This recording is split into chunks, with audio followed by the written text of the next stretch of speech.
Success in farming is all about precision and efficiency, ensuring every seed, every drop of water, every nutrient and treatment counts. Terraplex Ag is helping farmers all over Iowa and the Midwest do just that. With precision ag drone technology and support from Terraplex, you'll boost your productivity and make timely and informed decisions, all while reducing your costs and increasing your profit.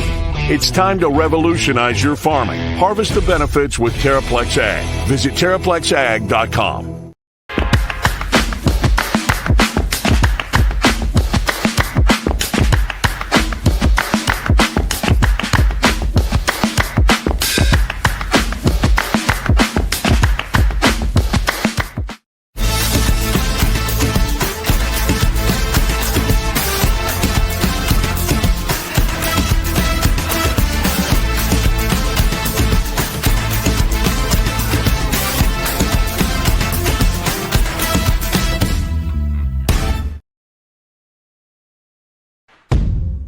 Chris Williams, Brent Blum.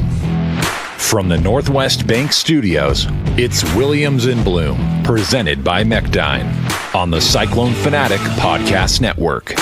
It's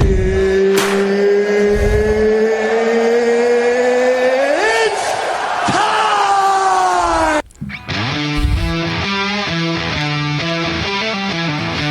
What is up? Welcome to Williams and Blum. English bringing us in. It's the 24th of August. I don't even know what day it is. What day is it? Where are we? I've lived this day twice. Same. Never experienced that before. I don't know where I am, what time it is. I just know that I'm back in my house. Welcome to the program. Don't you want to know? They are the only team in the country with a top 25 victory so far this season. So here's this is where we've been. I was actually thinking about this. First of all, we're presented by Mechdyne, of course. We are in. I've actually texted Chris Clover like 4 times in Ireland. He's got guys in Marshalltown who have access to really cool like bottles of liquor and stuff, and I like seeing if he can get me this Irish stuff and yada yada yada. He apparently did an Irish tour on his own as far as the whiskey. So true story, I had a Guinness on the table that I was going to drink during the show, and then I changed my mind. To right now? Yeah, because it's just like... I can't. I can. That's not the problem. I absolutely can.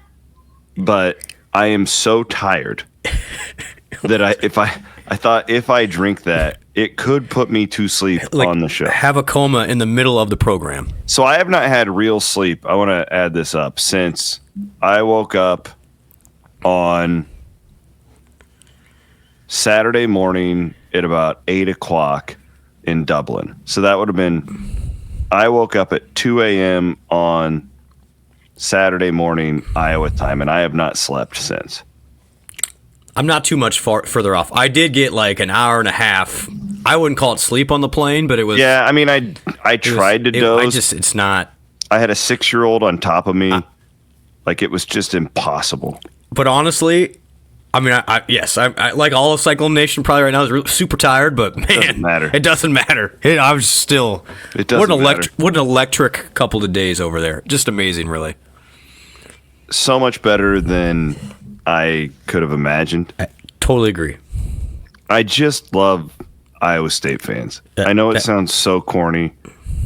I just love this fan base so much. And it was like we've had all like that's the best part about like our jobs is just all the people that like who we've met along the way, and then just like randomly bumping into these people in Dublin. Like I was walking to the stadium yesterday, and Mark and Tina Hansen, I just randomly bump into them on the streets. That's the guys we had the show at this summer. Yeah. But like, you know, it's just so freaking cool, and to win it. Because I won't lie, by the time I got to Dublin, like our little family trip was amazing, by the way. Like it went really well. Proud of you for doing that. That's great. Yeah. The kids were troopers. They had so much fun. My parents had a blast. Like, everything about it was great. By the time I got to Dublin, I was just ready for football. Like, because I was so excited for this season. I've told you, like, I think this team is better than last year's team. Now, does that mean it goes 10-2? I don't know. You had a lot of breaks go your way. You had a lot of stuff that didn't go your way with the injuries. But, like, season to see, it's hard. But I was so excited to see him on the field. Same. And it felt so different being not in Dublin, but against a real team, right? Like, against this, like, who a lot of people believe are the best team in the Big 12 Conference. And, for me, I said this in my post-game show, I did need to eat crow because it looked to me, you know how I am with the tight ends. I love tight ends if they're useful. But it looked like when Iowa State kind of spread things out a little bit in the second quarter, when they scored, it was like, oh, Kansas State doesn't like that. And then I felt like Iowa State kept trying to just play Kansas State ball. We've seen this in the Iowa series. Sure. And it wasn't working. Well, they stuck with it and wore them the hell down. And, man, kudos to Mauser and Campbell and Waters and whoever came up with all that. Clanton, I'm sure, was a big part of it. Kudos to that offensive line who's getting shit all over on Twitter in the first half. Yes. So were we, by the way. Oh, yeah. It's our fault. It was our fault in the first half. But they really did, Brent. They dominated the line of scrimmage on both sides of the ball in the second half. And the reason that was a game is because a couple of blown coverage plays, and Kansas State took advantage of it. So kudos to them. But, I just a really impressive the way they won it, and then to go out and take it, right? Like, you didn't limp in anything. It was like, we are going to go out and grab this game. It was so impressive, and I haven't got to watch it back yet. It sucks. I always like to watch games back before I do this show, just for the sake of I haven't even looked at Pro Football Focus on the grades yet, but I hope people understand the traveling aspect of this. But I was really, really impressed, and it makes me very excited for the weeks to come. Yeah, I thought that was as mature a performance I've seen for an Iowa State team, obviously last year for sure, but with the expectations of this year, with that game, with that experience, with all of those things, I can't express enough how important that win was, because now you're 1-0 in the conference, and you'll be 1-0 in the conference for a couple of weeks, by the way, and K-State's going to be there at the end. To have all those expectations, to have things not go your way in the first half at all. I mean, so many mistakes. That looked really bad. Now, two things. I was talking with Brent about this at halftime. Like, man, those conditions were really poor on the field. They were really you were poor. down there. For people who don't know, you were on the field, so you saw firsthand. The rain was heavy. So not only was the ball slick, but it's getting in your face. Like, you can't see the ball, and footing was bad. And not to mention, it's the first half of the first game. So I just think it took a little bit to get going. But what I saw right away, the most striking thing to me in the first quarter was, man, Iowa State's defensive speed is so much better. Oh, yeah. So much better than it was a year ago. Those safeties were incredible, and those the linebackers, having Caleb Bacon healthy, oh my goodness. I mean, he was outstanding. I just think right away, that first series, I'm like, this defense is already better than it was a year ago. Bacon and Neal were the best players on the field of any. And right there with Rocco Beck. Yeah, and Dom, and what Dom did. I mean, that's the thing. Is like, thank you. Yeah, that was a very foolish thing for me to say, because he was unbelievable. He was like senior year Ray Lima on steroids.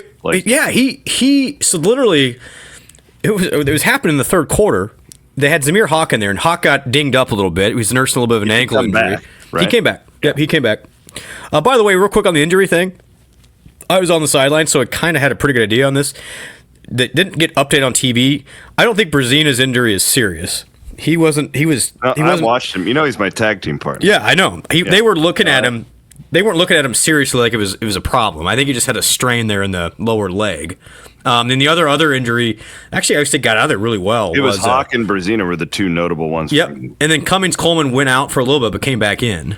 For what it's worth, you mentioned Cummings-Coleman real quick, and get to your point. I'm sorry. Yeah. No, you're good. But you mentioned the speed, and I love both Freeler, everybody does. Well, like the speed, just getting him off the field and putting one of those guys in just makes you more athletic. Now you're going to do other things that Bo wouldn't have done, which saw later on in the football game. But to your point, like Marcus Neal was his. So I did see the PFF grades. His run grade was like a 90 plus. Okay. He looked like he looked like the best player on the field. When he was attacking them, he was Dom Orange. Yeah, but back to Dom real quick. So Hawk was in there. In Iowa State, I thought did a really good job, which I think is going to serve them well throughout the year. This is why I'm so excited about this season. They moved guys in and out all game, where K-State really kind of stuck with its base. That's why I think Iowa State's going to be really good this year. On almost every position, they played, other than quarterback, multiple guys. Even on the D-line, Hawk played quite a bit. So Orange was out. K-State really started to move the ball on the line of scrimmage, running it with Jackson. And then they brought Orange right back in there and completely shut it down. Because that guy just eats up three people at once. It allowed those linebackers and those safeties to fly everywhere. It reaffirmed to me that the two most important pieces on this roster are Dom Orange and Rocco Becht in that second half. I thought those two in particular showed, along with Bacon and Neal. I mean, you can go down the list. Jontez Williams was amazing yesterday as well. I just think this team is super well-rounded, and we saw that yesterday. And then to be able to, when it comes to, as my friend Sage Rosenfeld said to me on the sideline, nut-cutting time, having Rocco Becht there, you just can't put a value on it. That guy was completely nails the entire second half. He was average. He told me he's like, I was really bad in the first half. I talked to him after the game. But in the second half, you feel really good about that. And the coolest part, I think this was mentioned in the post game, on that fourth down play, Matt and Taylor Mauser gave Rocco 2 plays, and he got to choose what to run at the line of scrimmage. And so he chose the little flat pass to Carson Hansen that ultimately won the game. To have that many starts, that many wins that Rocco's had now, he's basically another offensive coordinator at quarterback right now. And that's such a huge advantage to have that leadership. Well, that was my biggest takeaway. If I had to give a game ball to anybody, it would have been Rocco. Yeah, it just unbelievable. And I know it looked like he made some foolish decisions and whatnot. I'm glad you can give the perspective from the field, because it was not a good quarterback's half. It was not. Kansas State had problems handling the ball too. It wasn't just Rocco. It was everybody. I mean, it was raining really hard, and again, you throw in the first game stuff, but second half the conditions really improved, and I don't think it's a mystery seed up. You saw the offenses really start get going in that second half. Yeah. In Rock, like that, my biggest takeaway from the entire game was, I can't wait to go back and watch it tonight. Yeah. Hopefully I can keep up. We'll excuse you for waiting till Monday, pal. I think I'm going to do it.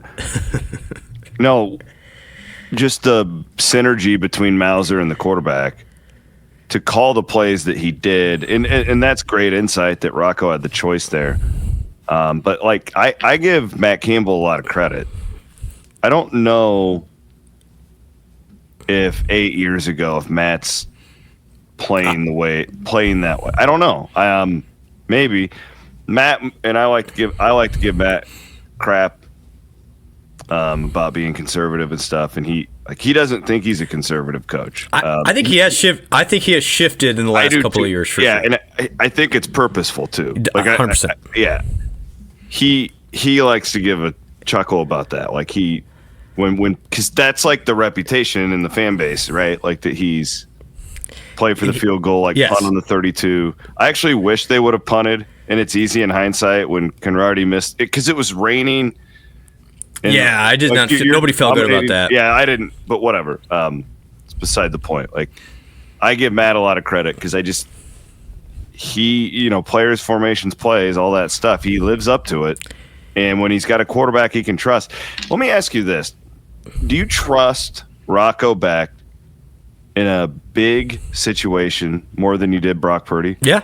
So do I. Was thinking about the results speak for themselves. Jake and I were talking about that after the game. We both do. I mean, look at his numbers. It is insane. Iowa State, this got brought up as well.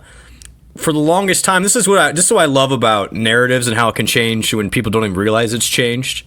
I mean, Iowa State's now done, 4 openers in a row, by the way, and in one possession games. Remember that was the knock on Matt for like 5 years at Iowa State? Oh, they can't win the close one. Oh, yeah, now look at it. They're 7-1 in the last one possession game. 7-1. So that's nuts. Now, you hope that's sustainable, but it totally comes down to the quarterback. I was talking to a coach after the game, and they said, honestly, the only reason we went for it there is because we felt really comfortable that Rocco was going to make the right read. Yeah, absolutely. I mean, that's as simple as it is. Like, you don't. Then they said if he was a freshman, we probably kick a field goal there in that 4th down play. Well, I know Matt would have kicked a field goal 6-7 years ago. I mean, we saw it. Like, in one of the great Matt Campbell games that changed the course of this program was the win at Texas in 2020. Yep. Yeah, and he punted. Yeah. Yeah. So that right? worked. Like, and it worked, right? Like it did, and he made the right call there. But in that situation, like it felt like Kansas State was getting smart, and Iowa State's defense is very complex, but it's not. When you drop 8 the way that they do, it's funny. I said to Rob Gray, it was that 3rd and 12. Iowa State calls a timeout, and I was like, God, I wish it was 3rd and 3. Like, I'd rather it be 3rd and 3 than 3rd and 12 against their defense, because when you drop 8, you have a mobile quarterback, you no longer have the numbers advantage. And Kansas State was finally getting Iowa State wide, right? And they were finally they got Brown involved on that end around early on, which was a brilliant play call. And it felt like it was starting to leak just a little bit, but then again, to my point, when the defense needed to make a stand on those 4th down, like when they can play in tight, they're really good. Good point. Right? Like you know what I'm saying? Like it's so weird. Like, name an Iowa State fan out. Are you confident when it's 3rd and 17 and they're dropping 8? I'm never confident. You're right. Iowa State was better. You're better at 3rd and 3 and short than you were on 3rd and long. Yeah, and that has always been the case with this defense, though, and it's just a weird thing about it. And in Avery. It's interesting. The K-State fans are kind of critical of Avery. I thought, first quarter he was very average. I thought he was just fine. I think he was fine. And it's unfortunate what happened with the family situation afterward. That made me really feel horrible for that kid. I feel bad for him. I mean, the dad and the brother, like, what are we doing? But anyway. Can you imagine, like, him? No, in the high-profile status, and people know. And it made, like, CNN today, and, It's too bad. Yeah, it's too bad. So I'm not making light of that. But I just think I felt so much better with Rocco there than Avery in that 4th quarter, just because it just seemed like Rocco just doesn't panic, and I'm super impressed by not only him, but then the relationship he has with Mauser. To even that pop pass to Burkle was another great play. This is a great stat for you, because I know Iowa State was super efficient in that 4th quarter, and there's actually a metric here. Iowa State on the final 4 drives, C-Dub, gained 92% of available yards and scored 17 points, which it really should have been 24 points because they kneeled at the 1 yard line. Yeah. You can't be any better. You cannot be any better than Iowa State was in those final 4 drives. Literally took over the game with Hansen, Becht, and that offensive line and those tight ends. It was a beautiful thing to watch. Williams and Blum Sunday. We are in the Northwest Bank studio. Shout out to all of our great Northwest Bank friends and locations all over the great state of Iowa and in the Midwest. The currency thing that Doug set me up, that thing worked like a charm. Although the euro thing, when they hand you a coin and it's worth two euro, like, it's super confused. Like, I had all these, like, coins at the end of my trip, and I'm like, oh my God. I stuck mainly with credit cards, but did have some euros just in case. Man, to me, C-Dub, it was like the Big 12 tournament on steroids. Yeah. Because there were bars all over the place. There was literally pubs everywhere. Can we talk? It was incredible. I have a hot take. After seeing the whole country, Dublin kind of sucks. See, I didn't go anywhere else. I love Dublin, but I didn't go to the rest of the country. You were didn't have kids. You're just going to the pubs. Like, I'm sure you loved it. Yeah, I had a great time. I'm telling you, the rest of the country is like that, but like small town everywhere. So you enjoyed the smaller town feel of it? I did. I listen, I don't think Dublin sucks, but no. I'm saying compared to like these little villages and stuff that we were staying in, I think a lot of Iowa State fans went out early or staying late and are 100%. Doing that, because I hope people could experience some of what we did, because it was really cool. So we was thinking about this on the flight home. As far as Iowa State athletics experiences go, is that trip top 5? Oh God, It has to be, right? Absolutely. Like, it'd be that. Omaha NCAA tournament was good. there. That was good. The first Big 12 championship tournament run with Fred was an electric 3 to 4 days. Yeah. The Las Vegas trip was really fun, honestly. We had a blast out there. The game was not competitive though, and it really didn't mean anything. This was number 1. It's got to be up there. It really does. Now, and who knows? It wasn't a Big 12 championship game, but I'm telling you, that is going to have major ramifications and sets Iowa State up for this year in so many good ways. But that's the big question. So you got that one out of the way, C-Dub. We knew that was the big hurdle to clear, arguably the biggest game of the year. But how do you respond after that? And that's where we'll really find out how mature this Iowa State team is, and also why I'm confident, because of a Rocco, because of a Caleb Bacon, the maturity of this coaching staff, that they're not going to have a letdown against South Dakota. Cyclone Fanatic podcast tonight brought to you by our friends over at, Colin Newell, our good buddy, keeps us insured. He is with Farm Bureau Financial Services, of course. He used to play center for Iowa State. And I was talking with him on Cyclone Reaction, the Learfield postgame show last night. Colin's my co-host on that. And I said to him, guys like you are the reason Iowa State's in this position now. Totally. Because you don't get the invite to play in that game. That game prediction here is going to be a much bigger deal in 10 years than it is now. Like, I think what they're doing, I was talking to, honestly, it was my Uber driver taking me back to the hotel after the game. Big sports fan. He thought it was fascinating that I'm a sports writer. Okay. And he's like, I've lived in Dublin my whole life. This is a much bigger deal now than it used to be. But you could tell when you went around that city, there were Iowa State and Kansas State things everywhere. Everywhere. They embraced it. Week. I was in Galway and there was like banners all over the place about this football game that was 4 hours away. I was super surprised because I thought, okay, it's still 1.5 million people in that city. Maybe it's just a blip on the radar, like when the Big 12 tournament used to be in Dallas. No, it was like how Memphis treats the Olympics. Yes, I was shocked by that. I don't think even like I was talking to somebody on national radio, like, is this a big deal? And I'm like, yeah, there are literally Iowa State and K-State people everywhere. I saw more K-State and Iowa State people than locals, it felt like at times. It was just an incredible experience. I don't want to make people feel guilty for not being there, but when that fourth quarter and Iowa State scores that touchdown, honestly, that was right up there when Iowa State beat Texas in 2020 for me, of just that significant goosebump type moment when Iowa State went ahead and put that away. When they did the 2 national anthems, before the game, because the pregame atmosphere. I always said this and people laugh, but if you were there, you know what I'm talking about. That the first Liberty Bowl against Memphis, when the stadium split. Yeah. Well, yeah, the big plane. And the big FedEx, The pregame atmosphere for that was elite. It was good. Yep. Because of the 2 fan bases. Yep. And this one clearly topped it. So it was a home game for Kansas State, which I was trying to prep fans for. Good job by that, because I think people were still confused by that. Yeah. I heard of. So it was a home. So then think about that. Like, so that would mean if it were a home game for Iowa State, it'd be like the storm sirens. So they did all this stuff for Kansas State, and their fans were really into it, or Iowa State fans are kind of on their hands.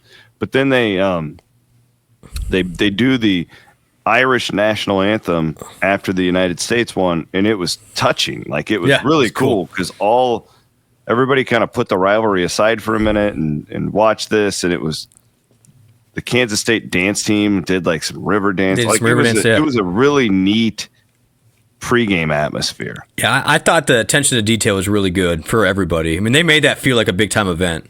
Mm-hmm. Everybody embraced it. Because you always wonder. I've been to some of these things where it's like, they just kind of go through the motions. It felt like everybody in that city knew we were there, why we were there. And I didn't expect that. I was blown away with the hospitality and first-class production. And real quick shout-out, too, just on both teams' end, the amount of planning and logistics that everybody had to do. Our guy Skip Rabenek, my goodness. Iowa State had that thing down to an absolute minute-by-minute science. And it's why, honestly, it was super smooth. Like, I give people some insight. as far as logistics, it was easy.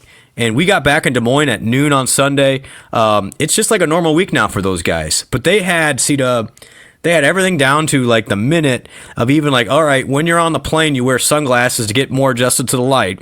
And every half hour, the guys would stand up on the plane to keep their legs loose and all these things. So they checked every single box to make sure they were good to go and they'll be recovered here when South Dakota comes around. We'll get to that game here in a minute. Thank a couple other great sponsors. Chappie, Andrew Chaplin, buy your house from him. Hunziker. You know he's got one in Bondurant right now. Really? I didn't know that. Yeah. To go see the yard sign. Well, he goes to check it out, and then I'm telling you, I mean, it's a growing metropolis here in Bondurant. You could be our neighbor. You could. Come on over. Thank our friends, of course, at the Ivy College of Business. School starts tomorrow, right? It starts tomorrow. Did everybody survive 801 day, by the way? You know what that's just where they all just get really... That was Saturday during the Iowa State game.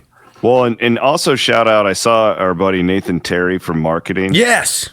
The cool deal they did in Hilton. I didn't know they were doing that. I didn't, and it was students only, and they pretty much filled that entire thing. That well was done. such a great shot. That was, they should have been feeding that to ESPN. Like that, I mean, that was so cool. If you guys haven't, there's some photos out there. Yeah, all the students were in Hilton watching the game. Positive stuff. Great also, stuff. Also, our friends at the Iowa State University Foundation, go to movewhatmatters.com and check them out. I know my stuff on my dog Dirks is going to be coming out here pretty soon for raising some money for the veterinary medicine program and the cancer fund over there. Good luck, students. Can you believe, C-Dub, it was 22 years ago we had our first day at Iowa State? That's how old we are. That is insane. Isn't it? 22 years, buddy. That is insane. And I always like telling the story. First time I met you was literally like the first week I was at Iowa State. I didn't know you, though. And I didn't know you for like 2 years. But there was this brash, loud guy with bleach blonde tips and earrings behind me and always chatting with a female. And I was like, this guy sucks. This guy is annoying. He's full of himself. Turns out it was Chris Williams. Yeah, that happens. I tend to rub people the wrong way. Now you're my best buddy, so that happens. It's not offensive to me. I know. I know my own weaknesses. You pretty much described it. Yeah. But yeah. Anyway, 22 years ago, theater 106, I believe, was the class.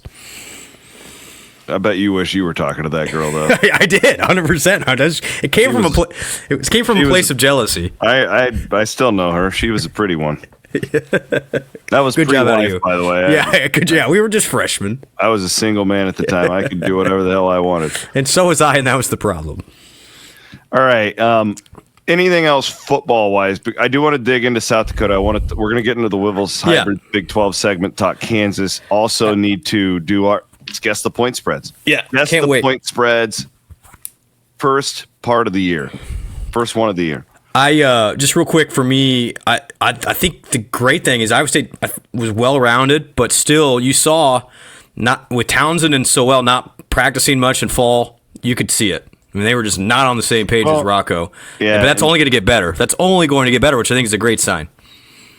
Yeah, and even if they had been, I mean, I've made this point a lot. I'll do it one more time, though. I mean, really, really good NFL wide receivers have transferred, and it takes them a month. Absolutely. To settle in. So, like, I just, as good as we think those guys are and can be, Eli Green's been here for a year and a half. Yep. Overby's been here. Overby's been here for 2 years. Eskilson's been here for 2 years. And they're really good. I appreciate those two freshmen making us sound somewhat competent with how they performed, because we had been high on those two. Man, I talked to both of those young guys in the locker room. Overby's the next guy. He's a dude. People can talk about Sowell and I hope that I'm telling you, you're not going to deny Overby. No. Like, good luck putting that guy on the bench. That was my takeaway as well. I think the world of Chase. Chase is a great dude, but Dom, you need more than one. 100%. Like, that's the thing. It's like you don't need to replace Nolan Higgins with just two people. I think all those guys can. 5, 6 if you count Carson Brown, and I think you should. And then Daniel Jackson didn't play, by the way. Yeah. He probably will be back next week. Good God, that guy can't catch a break. I know. I feel bad for him. But no, I thought those transfers, just weren't sharp yet, which I think makes Iowa State's upside on offense even better. No because doubt. Eskelsen and those to think of what they did in that moment against a really good K-State secondary, great sign of things to come for those two. And awesome dudes. I talked to both of them in the locker room and super grateful.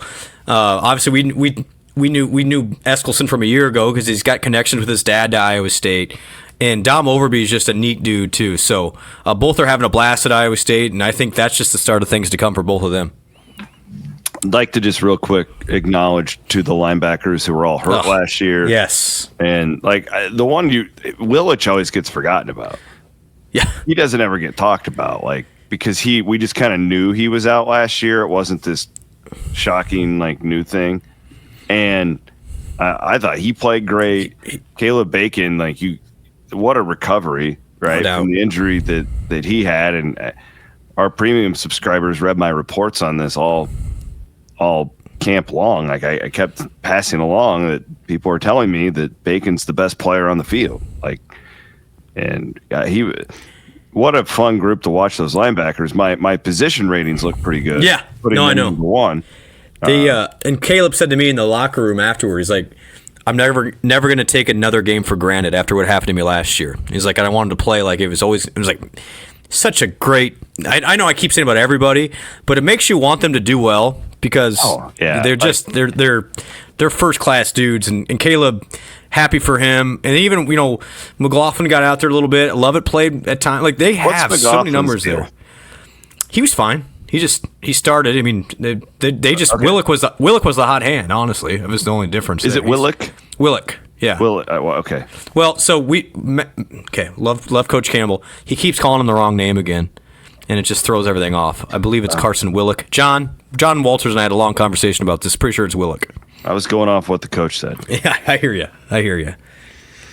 Yeah, that's all I got on the team. So just to set the table for everybody, I'll do my game rewatch, and we're going to do our really deep dive on South Dakota on Wednesday. However, we will touch on them in this show. I do want to talk a little bit of Kansas.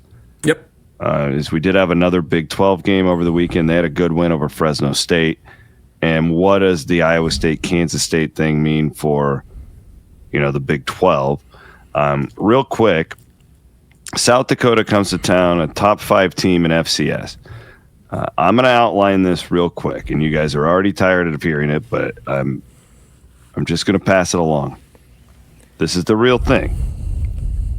It's just what you call a bad spot. Don't even think about the opponent. They could be playing North Dakota, South Dakota State. I don't care. You are coming off of an overseas trip. Everybody's telling you how good you are. You have your arch rival, hated Iowa Hawkeyes the next week with Big Fox coming to town. Season opener. They have tape on you. This is just a bad spot. Yeah, trap game. Yes. Should Iowa State win this game by double digits still with all of that? Absolutely. And I think that they will. But you absolutely have to show up and play well to win this game. And the staff knows this. Here's the and I didn't even mention Aiden Bowman. Well, that's why. I mean, Aiden Bowman obviously committed to Iowa State. He was in the same class as Hunter Deckers. Yes. And he's now a 3-year starter and one of the best quarterbacks in FCS. And big-time arm. He's got a really good running back with him, too. But the issue with South Dakota, they obviously had a great season a year ago, won 11 games, got to the semifinals in FCS before losing to eventual national champion North Dakota State. But just looking at their stuff, new head coach, new offensive coordinator, new defensive coordinator, 4 other new position coaches, C-Dub. They returned 2 starters on defense and 4 starters on offense. So it's a brand new team. Now, they brought in a lot of transfers from the Power 4, actually. So it's going to be interesting to see how all of that meshes together. And they've got so many Iowa connections on the South Dakota team. The head coach, Travis Johansson, was the defensive coordinator at Grandview under the Woodleys. And now he's the head coach there at South Dakota. A lot of Iowa guys. Their new defensive coordinator, I believe, comes from Northwestern College up in Orange City. So it's a huge game for them. There's a statement game for them. And if Iowa State does not focus at all, this is a huge, huge opportunity for South Dakota. But I just want to just set the table here that this is a brand new South Dakota team. Like, it's almost, you can look at last year because they had success, and I know they were picked in the top 5, but they've returned literally 37 tackles in their starters on defense. It's almost a brand new defense. And so my question would be, we saw Iowa State really lean on K-State in the second half. Yes. It's a brand new defensive line for South Dakota, and that's always the advantage that the Power 4 programs have, even against the good FCS teams. I would imagine Iowa State's not going to try and get too fancy here and almost take the playbook from the second half and see what they can do with that offensive line and tight ends. But couldn't agree more. I say that knowing that Bowman's really good. Bowman's going to play in the NFL. I firmly believe that, and you never know what happens in some of these games. But I want to caution people that this is not from a year ago, not the same South Dakota team. Still a great program, but a lot of new pieces there as well. Yeah, both things can be true. Yes. Like, this can be a total bad spot, trap game, whatever you want to call it, and you should still win it by double digits. Both things can be true. Listen, we saw Iowa State in 21 with probably its most talented team ever. With Brock Purdy, Breece Hall, Will McDonald, Hutchinson, all those guys need overtime to beat a UNI team that won 4 games. Correct. So you don't have to talk to me about, like, hey, you better show up. Iowa State knows that as well, coming off that overseas trip. So I'm definitely not taking it for granted. However, I do think that this isn't, quote unquote, the same South Dakota from a year ago. All right, let's go. Wiffles Hybrids Big 12 segment.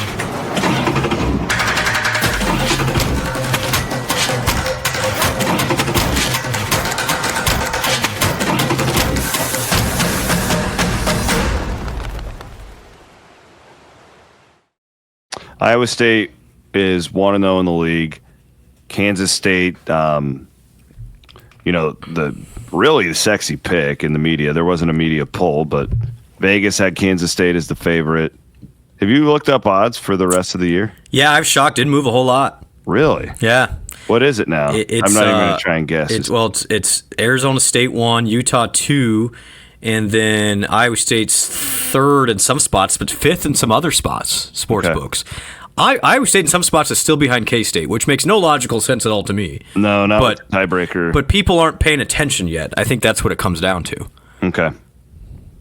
Well, I would guess, C-Dub, that'll move once they realize when conference play starts, like, oh yeah, Iowa State's 1-0 and has the tiebreaker on. Yeah, K-State. That's shocking to me. I thought you were going to tell me that there was more movement. No, very little. I was shocked too. That's why I say, there's a lot of value there on Iowa State, quite frankly.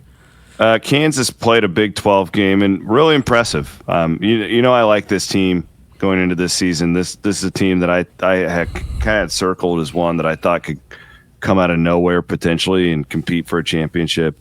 31-7 over Fresno. Wild to think that Jalen Daniels is a 5th-year senior now. Yeah. But he is. Yeah. He goes 18 of 20, 176 yards. Also ran for 47 yards, threw for 3 touchdowns. I don't exactly know what Fresno is. I know that they were good last year. We can't fall into the trap, kind of like what you're saying with South Dakota, because there's so many of these group of 5 type schools that are just losing guys to the Power 4. Exactly. It doesn't really translate year to year like it used to, but nonetheless, Kansas got to feel pretty good about that, though. That's about as good as you could ask for. Opening their semi-new stadium, whatever we're calling it. Good win for Lance. Yeah, no doubt. And then where they've really invested, and this is now 2-3 years where they've been heavy into the portal, and he's done a really nice job of recruiting as well. I thought their team defense was much better than it has been. And you pair Daniels with that, we know what Leipold can do offensively with guys that can really run on defense, and I agree. That's a Kansas performance. They play like that. Again, who knows what Fresno is? Yeah, but we kind of put Kansas in their own tier of I don't know. They could make the championship game for all we know, or they may go 3-6. From seeing them a little bit in the highlights, I didn't see much of it. They look like a team that they're going to be a factor in pretty much every game. And they're a team last year, C-Dub. They were in every game. They really were. They obviously beat Iowa State. They just lost a lot in the last second. It was kind of a snake-bitten Kansas side. And if luck flips the other way, they're definitely the Jayhawks could be there at the end. Yeah. Who do they have left? I mean, do they have any other interesting non-conference games? I'll give you their schedule right here. I haven't seen the game yet, for what it's worth. I will watch it. I just haven't had time. They play Wagner. No. They play again on, I think, Friday. So they're going a short week. Oh, they do go to Missouri on the 6th. Oh, there we go. That's spicy. Yeah, that'll be That'll fun. be good. That'll be a fun game. Yeah, I like that one. Cool. Well, that'll tell us a lot. Their Big 12 schedule is formidable, though. I mean, they got to go to Ames. They get Utah at home. They get Kansas State. They have to go to Texas Tech. And then they've got to go. Yeah, I mean, it's tough. It's a good Big 12 road game at Arizona, which could always be tricky. They miss out on Arizona State this year, miss out on BYU. It does sound like, from what I've read about what Leipold's saying in the press, that he really likes this group. It actually sounds very similar to what Campbell's been talking about with his team in regards to numbers and depth. Leipold this year feels like Campbell 2 years ago, where it's just like last year they struggled, but like he didn't just forget how to coach. No, and they had a lot of bad. I know enough about what you've told me about what they're doing NIL wise. Like they have guys. They've got guys, and they're clearly like the Booth donation of $300 million or whatever. Like they're putting money into this program. So unless they have like an injury that's catastrophic for the year, like I think they're going to be pretty good. What does that mean? I mean, the difference in first and fifth in the Big 12 is pretty slim. You got it. Yeah, but I think they proved that was an excellent performance by them.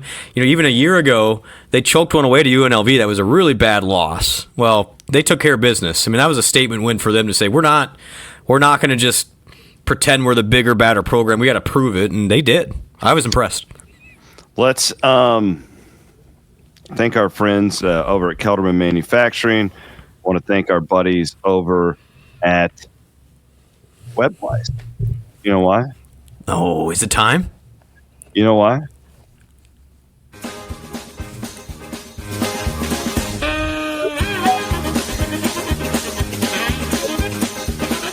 Hey, on the podcast, try webwise.com. WebWise is going to make me a website for my book. Nice. Got a meeting. Well, I'm supposed to talk with them here in the next couple of days. I said, can I get back from Ireland and then we'll worry about that. Yeah, try webwise.com. They do a great job. Huge Iowa State fans, too. That always helps. All right. This is maybe the most difficult week of the year to do this. I did not look, though. I had a lot of time. It's hard to do. It's so fun. Like this. It's fun. I had a lot of time on the plane today. I almost checked the old app. I did not, though, because I was like, this is good content. Oh, this is the best content. This is legit one of the most popular things we do on Cyclone Fanatic all year. People freaking love it. All right, now bear with me because there's a lot of these games and I've got to sift through them here. Yeah, there's some Thursday, there's Friday, we got some Saturday action. All right, here we go. Oklahoma State on Thursday night, 6:30 kick, hosting Tennessee Martin. Brent Blum, guess the point spread. Oklahoma State, 22. That's a winner. Minus 20.5. Whoa! Pretty good. That's pretty good right there. That's pretty good stuff right there. We also have another Thursday game in Houston. Stephen F. Austin is coming to town to take on the Cougs. They're not bad. Like on the level of, they're not bad. I'm going to say Houston, 13.5. Oh, that's big miss. 21.5. Oh, I'm on the Jacks then. You're Come on. on. Okay. The game of the night on Thursday, dare I say, Nebraska is at Cincinnati. Yeah, this game's in Arrowhead. Oh, good call. Yep. Didn't say that on my little thingamajig. Yep. Here. This is like a home game for Nebraska, basically. Yeah, but I just said, yeah, at least pretty we need much. To play these games on campus. Like I don't know. We have bad vibes at Arrowhead. Let's be honest. Yeah, I know.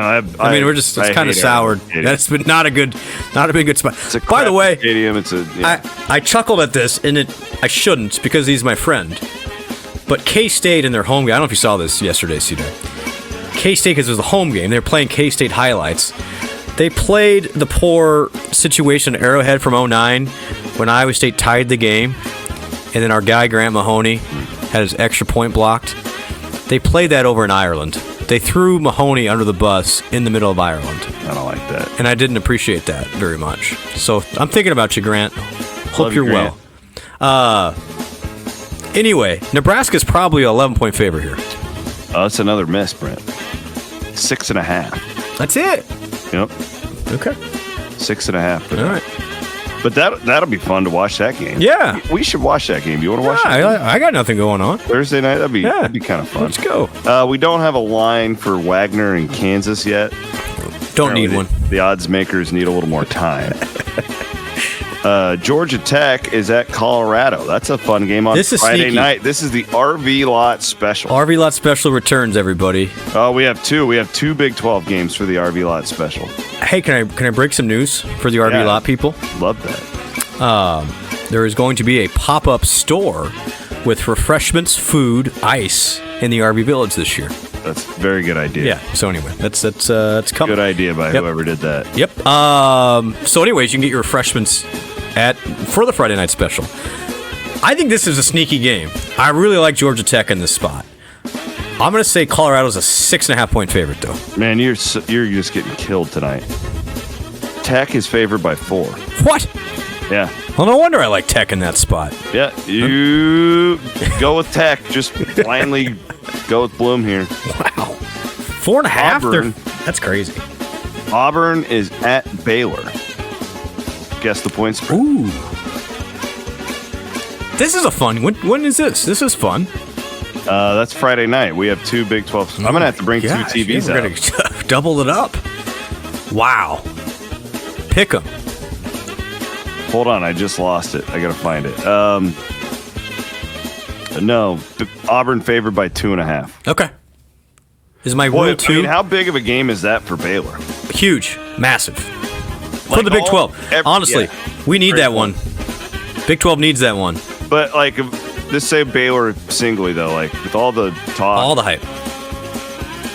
That could, dare I say, if Aranda loses that, I mean, you can start losing some mojo there.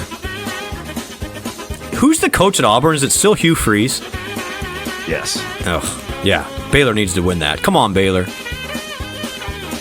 Northwestern at Tulane. This is not a Big 12 game. We're just picking it. Well, we always pick the Tulane. Oh, that's right. That's right.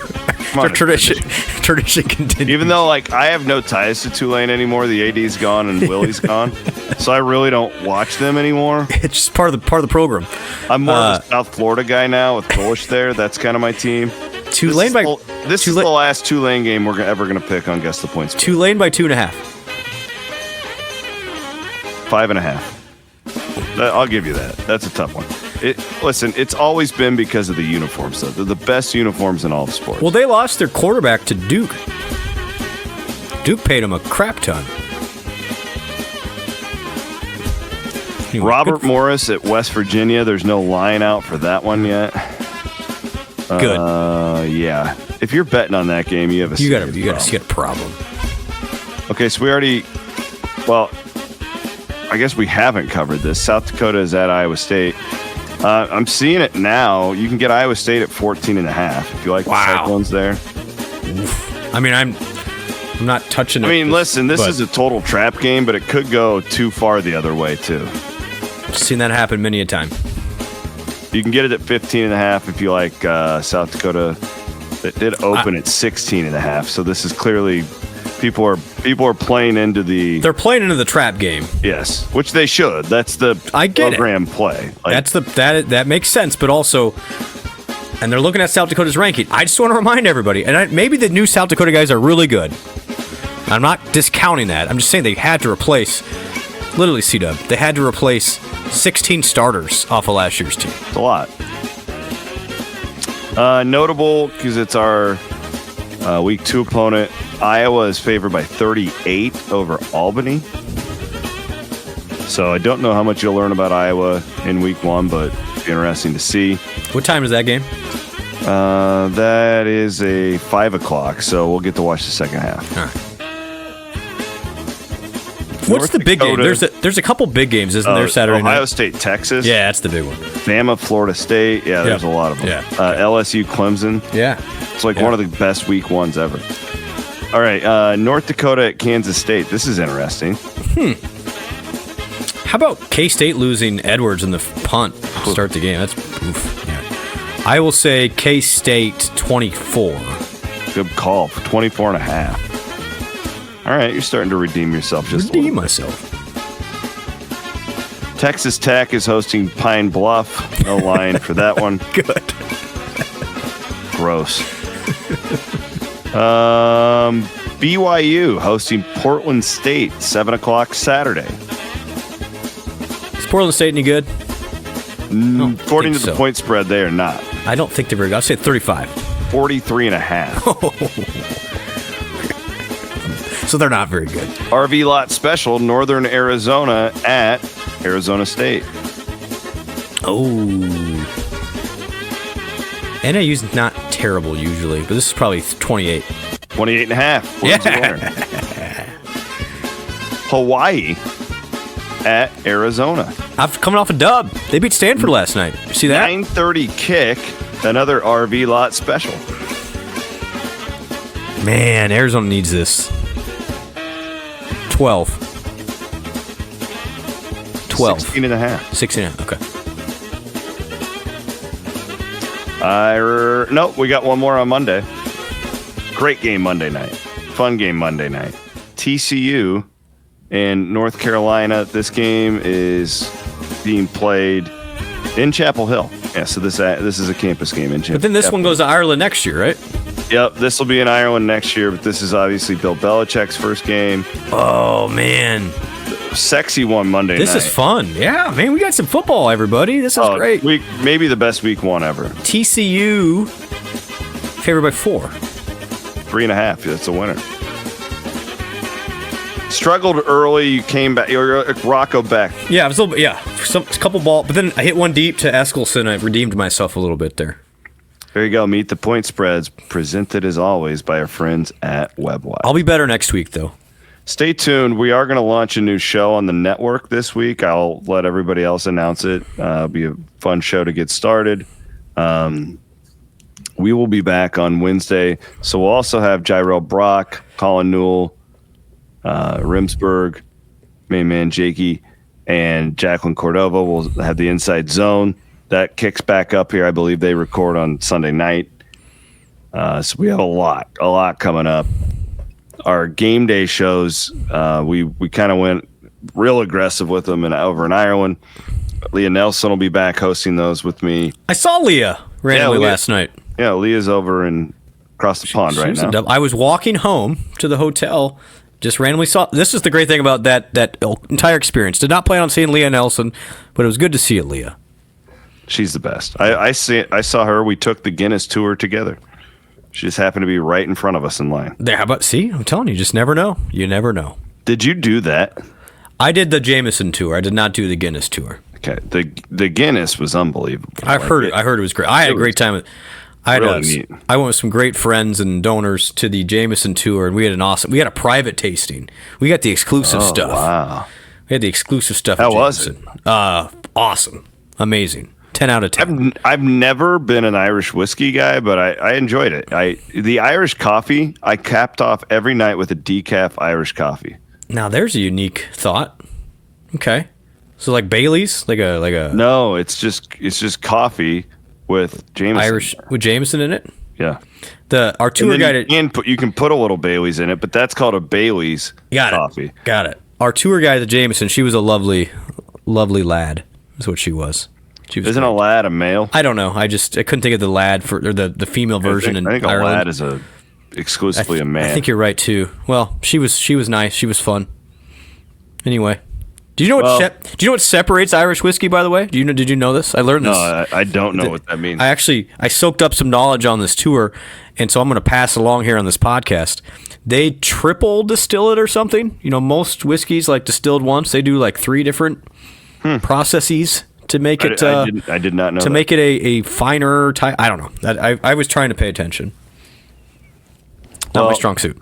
I'm gonna go pass out. Yeah, me too. appreciate y'all. This was fun, really fun week. But I'm ready to get into a game week routine and dig into covering the Cyclones. It's what we love to do. See y'all in the RV Village and at the Jack, everybody. His name is Brent Blum. My name is Chris Williams. We will be back on Wednesday for the show.